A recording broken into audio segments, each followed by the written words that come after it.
अस्सलाम वालेकुम। मैं उम्मीद करता हूँ आप सब लोग बिल्कुल ठीक होंगे।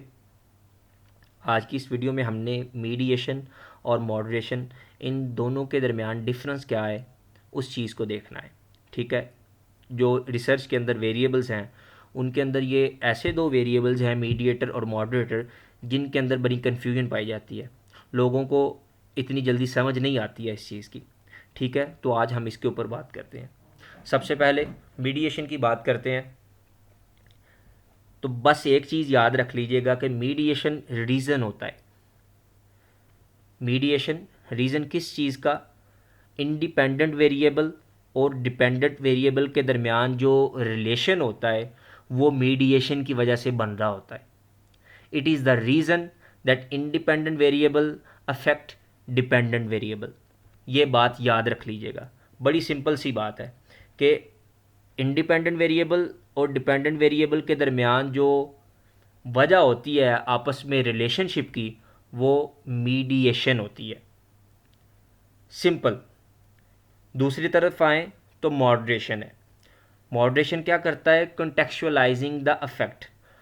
जो इंडिपेंडेंट और डिपेंडेंट वेरिएबल के दरमियान अफेक्ट बन रहा होता है उसको या तो बढ़ाता है या कम करता है। इसके ऊपर एग्जांपल है, यहाँ पे देखें क्यूरियोसिटी है। क्यूरियोसिटी से क्या होती है जी? लर्निंग होती है। आप लोग खुद से सोचें कि आप बहुत सारी चीज़ों में क्यूरियस होंगे लेकिन कोई लर्निंग नहीं हो रही होगी तब तक जब तक कोई डिस्कवरी ना हो जाए। तो इन इंडिपेंडेंट वेरिएबल यानी क्यूरियोसिटी और लर्निंग के दरमियान जो अफेक्ट है उस चीज़ का उस चीज़ की जो रीज़न है वो मीडिएशन है यानी डिस्कवरी। क्यूरियोसिटी से डिस्कवरी होती है, डिस्कवरी से लर्निंग आती है। ठीक है, ये मीडिएशन है। इसके बाद मॉडरेशन की बात करते हैं तो क्यूरियोसिटी से लर्निंग होती है।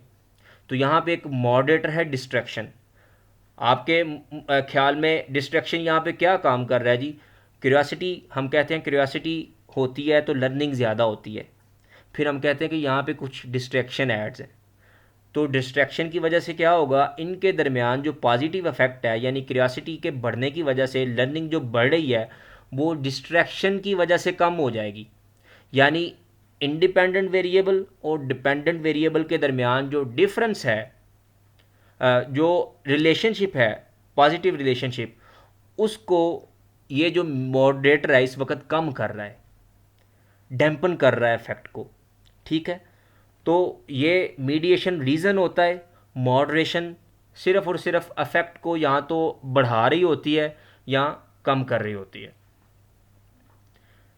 इसके बाद आगे एक स्लाइड है जिसके अंदर सिर्फ और सिर्फ ये बताया है कि बड़ा रिजिड क्राइटेरिया है मीडिएटर के हवाले से कि mediator must be a causal result of IV and causal antecedent of the DV.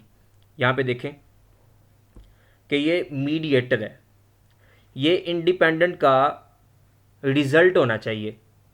ठीक है, यानी इंडिपेंडेंट के साथ इसका ताल्लुक़ होना चाहिए और फिर मीडिएटर का ताल्लुक़ डिपेंडेंट वेरिएबल के साथ भी होना चाहिए। क्यूरियोसिटी का जो ताल्लुक़ है यहाँ पे डिस्कवरी के साथ है और फिर जो डिस्कवरी का ताल्लुक़ है वो लर्निंग के साथ है। ये चीज़ का ख्याल रखिएगा कि mediator must be causal result of IV यानी independent variable and causal antecedent of DV यानी डायरेक्ट वेरिएबल का एंटीसीडेंट भी होना चाहिए। तो फिर वहाँ पे मीडिएटर होगा। Moderator must not be the result of IV. Independent variable का वो रिज़ल्ट नहीं होना चाहिए मॉडरेटर, वगरना वो भी मीडिएटर के अंदर शामिल हो जाएगा। नीचे कुछ एग्जांपल्स हैं, यानी एक्सरसाइज इंडिपेंडेंट वेरिएबल है, डिपेंडेंट क्या है? Weight loss. यानी एक्सरसाइज करने से क्या होता है? वेट लॉस होता है। लेकिन इसके दरमियान कुछ चीज़ें ऐड हैं, इसको हम देखते हैं कि इनमें मीडिएटर कौन सा हो सकता है और मॉडरेटर कौन सा हो सकता है। ठीक है, कैलोरी इनटेक यानी एक्सरसाइज करने से क्या कैलोरी इनटेक कम होती है, ज़्यादा होती है? कोई फ़र्क पड़ता है इस चीज़ पे?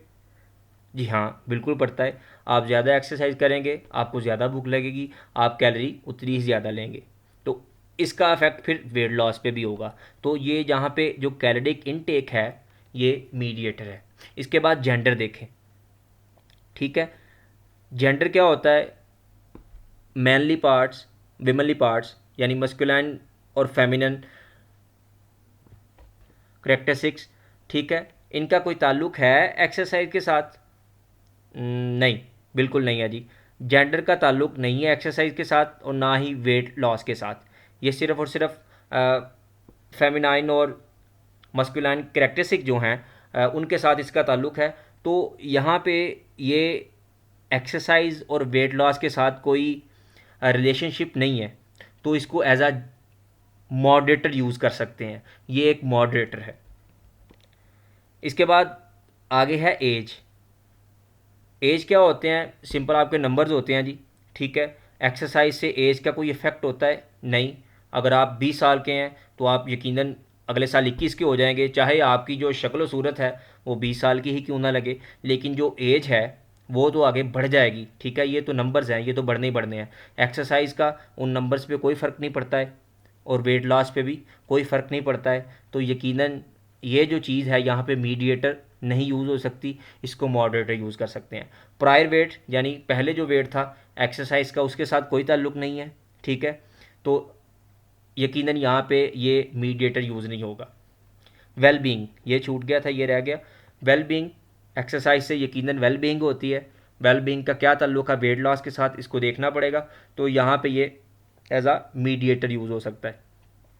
तो ऐसी चीज़ जो इंडिपेंडेंट वेरिएबल के साथ भी ताल्लुक़ रखती हो और डिपेंडेंट वेरिएबल के साथ भी ताल्लुक़ रख रही हो, उसको हम मीडिएटर वेरिएबल कहते हैं, ठीक है।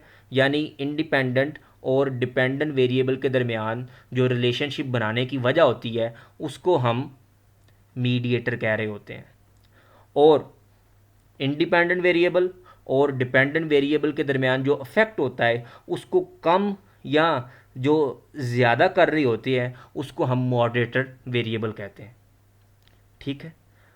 अगर किसी किस्म की किसी को समझ नहीं आई है तो वो कमेंट सेक्शन में मुझसे पूछ सकता है, ठीक है। नेक्स्ट लेक्चर में हम मॉडरेटर को किस तरह से परफॉर्म करेंगे एसपीएसएस के अंदर और एमओएस के अंदर, उसके ऊपर बात करेंगे, ठीक है। बहुत शुक्रिया। अल्लाह हाफिज़।